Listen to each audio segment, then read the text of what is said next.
As a neurologist with 30 years of experience, I've learned a frightening truth. For seniors, the greatest threats to your brain and heart aren't always the obvious dangers. Instead, they are often the small, daily habits that silently wreck your health. I've met too many patients in my office. They tell me about their active lives, their families, and their plans for the future. They have absolutely no idea that a simple daily habit is the very thing that's hardening their arteries, choking off blood flow to the brain, and pushing them closer to a sudden heart attack or a stroke that would tear them away from their friends, grandchildren, and family forever. In this video, I am asking you to please recognize and rethink these top 5 habits. But more than that, I will show you simple alternatives. These small changes can provide powerful protection for your health.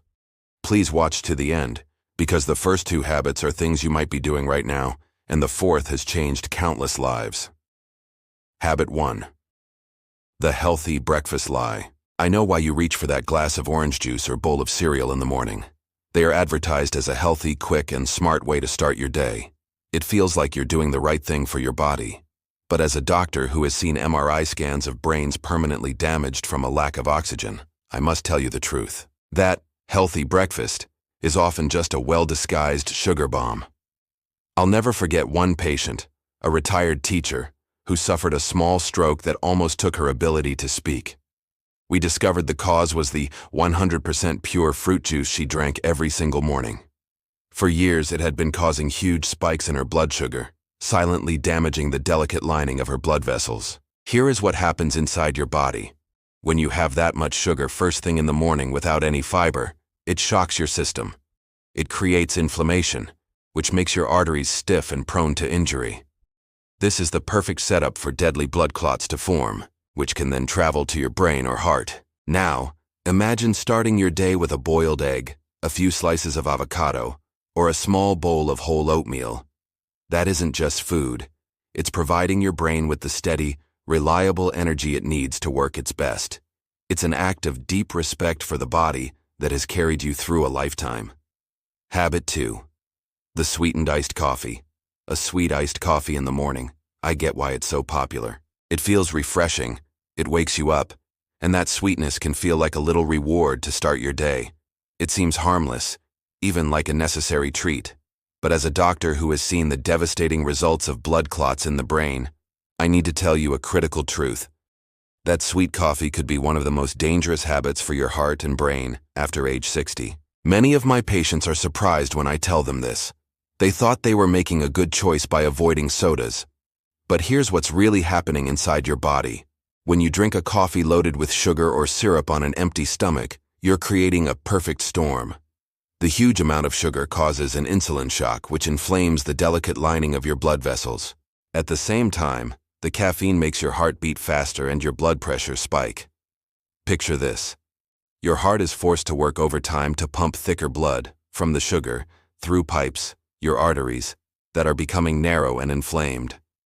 This tremendous pressure dramatically increases the risk of a small piece of plaque breaking loose, forming a clot that can cause a stroke or heart attack in minutes. I have spoken with the families of patients whose strokes occurred within just 2 hours of drinking their sweet morning coffee. They never imagined such a simple habit could be the cause. If you love coffee, don't give it up. Make it your ally. A cup of hot black coffee, unsweetened, or with just a splash of milk, can actually be beneficial. But stay away from the pre-made drinks, the syrups, and the heavy creams. This small change in how you take your coffee isn't just a preference. It's a critical choice for your health. Habit 3. Sitting for long periods.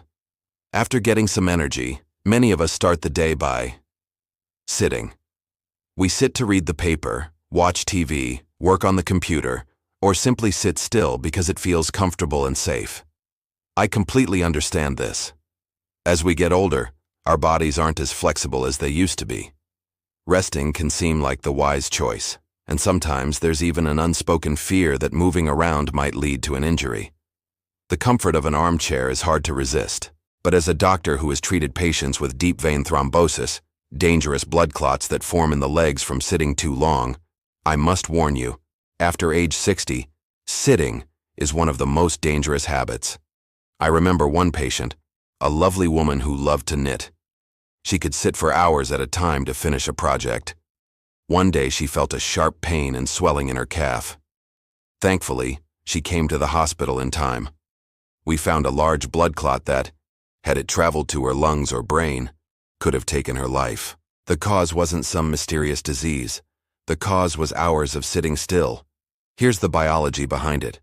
When you sit for a long time, especially with your legs bent, blood flow in your lower body slows down and becomes stagnant.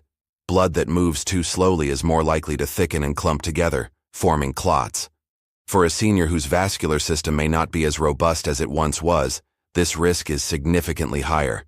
But the good news is that the solution is incredibly simple. You don't need to run a marathon. Treat every hour as a reminder. Stand up, walk around the living room, get a glass of water, stretch for a few minutes. That small action isn't just movement, it's an act of release. You are releasing your blood flow, breaking up the stagnation, and sending a powerful message to your entire cardiovascular system. We're still active, we're still living. Every time you stand up, it's a small victory in the silent fight against stroke. Before we get to the next habit that could change your life, if you're finding this video helpful, please subscribe to the channel. 4. Social isolation and stress. This fourth habit isn't something you eat, drink, or do. It's something you feel. When we retire, our children are grown, or we lose a spouse, our world can shrink. Going out to socialize can sometimes feel tiring. The quiet at home becomes appealing. Little by little, we can become more withdrawn, and loneliness begins to creep in. I understand that.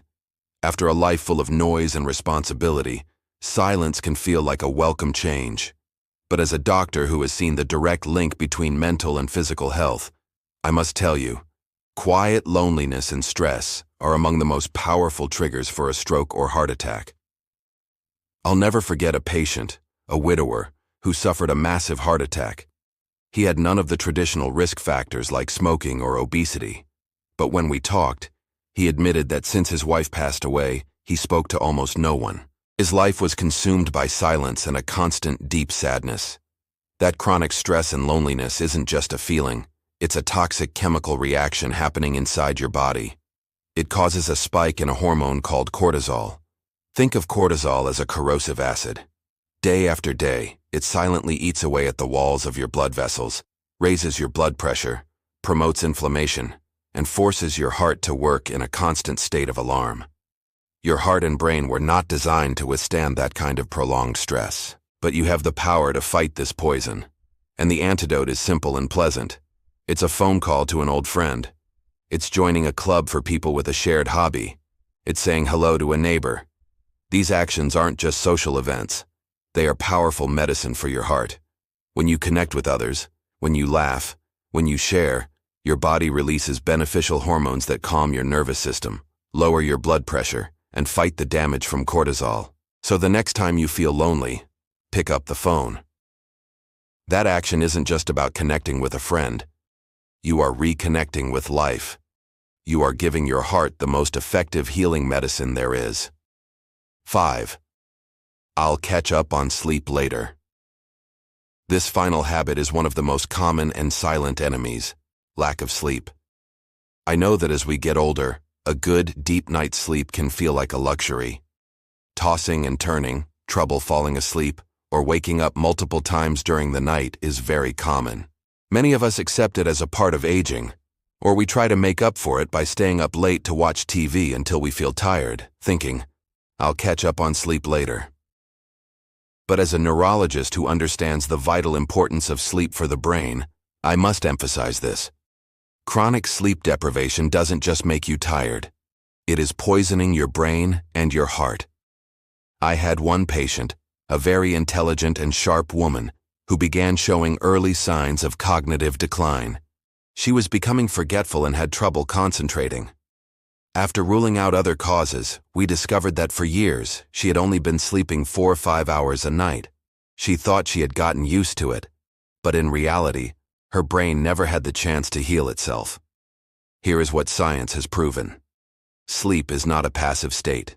It is a critical cleanup and repair process. While you are in a deep sleep, Your brain flushes out toxic proteins that build up during the day, the very things thought to cause Alzheimer's disease. At the same time, your body repairs damaged cells, regulates blood pressure, and reduces inflammation. When you don't get enough sleep, you are robbing your body of the chance to do this essential work. Toxins build up in your brain. Inflammation in your blood vessels increases. Your blood pressure never gets a rest. Day after day, this habit creates the perfect environment for a stroke and other cardiovascular diseases to develop. So, please change the way you think about sleep. It's not laziness. It's not wasted time. Sleep is an essential process of regeneration, as important as the air you breathe and the water you drink. Make your bedroom a sanctuary. Turn off the TV and other electronics at least an hour before bed. Create a relaxing ritual, maybe by reading a book or listening to soft music. Prioritizing sleep doesn't just help you feel more alert the next day. You are allowing your body's repair crew to do its job. You are protecting your memory, your clarity, and the health of your heart for the years to come. Here is the most important thing I want you to remember from this video. The most beautiful thing I've learned in my entire career is the incredible resilience of the human body and brain. They don't need perfection. They just need a chance. They just need you to start paying attention. The most common question I get in my office is, "Doctor, is it too late for me?" And my answer is always the same. It is never too late to start taking better care of yourself. The final chapter of your life is not yet written, and the pen is in your hand. So the real question you need to ask yourself is not, "Can I do it?" It is, "Am I willing to fight for my future?" You have lived a life full of effort, shouldering responsibilities for family and work. You have absolutely earned a next chapter filled with vitality and clarity, not a chapter of illness and regret. Changing a habit isn't about giving something up. It's about taking back control. Taking back clear mornings, taking back meaningful conversations, and taking back the strength to enjoy the life you worked so hard to build. So today, I'm not asking you to change your whole world. I'm just asking you to pick one habit, just one, and make one small change to fight against it. Your future self will thank you. Your family will thank you. And most importantly, your brain and your heart will know that you are on their side. Continue watching our videos about the early warning signs of a stroke and how to prevent them on our channel.